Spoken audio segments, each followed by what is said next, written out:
نام کا اثر انسان کے بچے کی شخصیت پر، اس کے ویکتتو پر، اس کے پرسنالٹی پر پڑتا ہے. جیسا نام ہوگا ویسا کام ہوگا.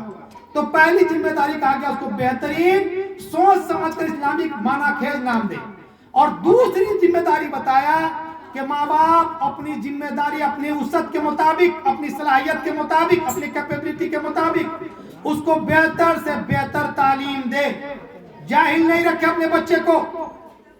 آپ سارے بچے طے کر سکتے ہیں کلاس 6 to 10 کن بچوں کے گارجین، آپ کے گارجین آپ کی پڑھائی کے پرتی فکر مند ہیں یا نہیں ہیں. آپ اپنے دل سے پوچھئے. جو گارجین ہیں وہ تو پوچھیں گے ہی اپنے آپ سے. آپ پوچھئے کہ کیا آپ کے ماں باپ کو فکر ہے؟ کیا واقعی میں وہ چاہتے ہیں کہ میرا بچہ پڑھ لکھ کر کامیاب ہو جائے؟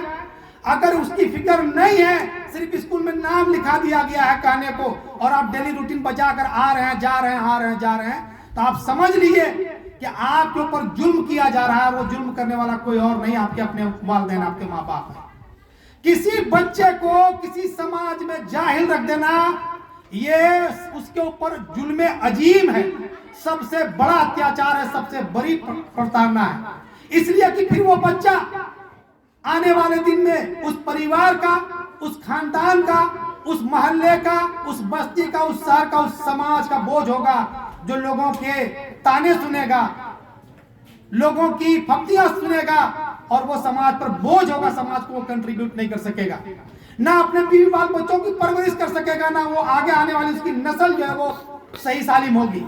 تو اس کو یاد رکھیے. ہم دیکھتے ہیں بچوں کے کا رویہ یہاں دیکھتے ہیں تو ہم کو پتا چلتا ہے کہ کس کے گارجین کتنے سنجیدہ ہیں اور نہیں ہیں.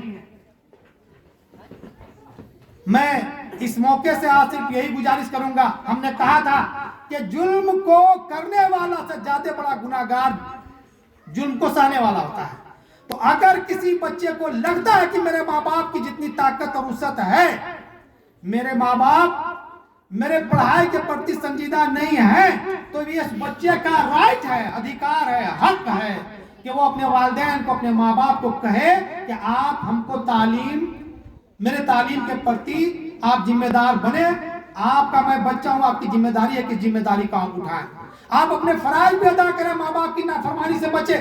میں نے کل بھی یہاں اسمبلی میں آپ کو بتایا تھا، جہنم جانے کا سب سے آسان طریقہ، جس کو جانا ہے کچھ نہیں کرنا ہے. ایک کام کیجئے، اپنے ماں باپ کی نافرمانی کیجئے.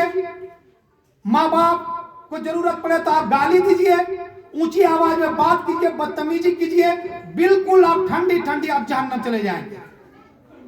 اللہ تعالیٰ نے یہ شرط رکھا ہے کہ رب کو راضی کرنے کے لیے پہلی شرط ہے کہ اس آدمی سے اس کے والدین راضی ہونے چاہیے. اور اس میں ہم نے خصوصاً بتایا تھا ماں. اگر کسی فرد سے اس کی ماں ناراض ہے کسی بھی معاملے میں، آپ یقین مانیے کہ اس کا رب بھی اس سے ناراض ہے، وہ زندگی میں کبھی ترقی نہیں کر سکتا. آپ کا بات کرنے کا طریقہ، جس نے یہ بتایا، جس مذہب نے، کہ جب ماں باپ کے سامنے ہو تو اپنے کندھے جھکا دیا کرو، اکڑ کر کھڑا مت ہو، سینہ چوڑا کر کے کھڑا مت ہو. کچھ بچوں کے شکایات یہاں آتے ہیں، گارجین آتے ہیں اور کہتے ہیں کہ دیکھیے میرا بچہ اس طرح سے کرتا ہے. وہ بڑے بچے ہیں، کلاس 8 کے ہیں، 9 کے ہیں، 10 کے ہیں.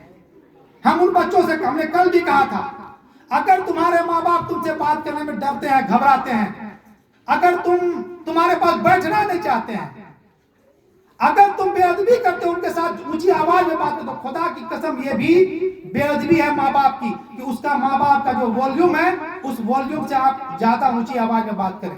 اور آپ کے تباہ ہونے کے لیے، آپ کے جہنم جانے کا سب سے آسان نسخہ یہی ہے کہ آپ اپنے ماں باپ کی نافرمانی کریں، ان کی بات کو نہ مانیں، ان کو نظر انداز کریں، ان کو تکلیف دیں اپنے رویے سے، اپنے عمل سے، اپنے کردار سے، اپنی بات سے. اگر آپ تکلیف دیتے ہیں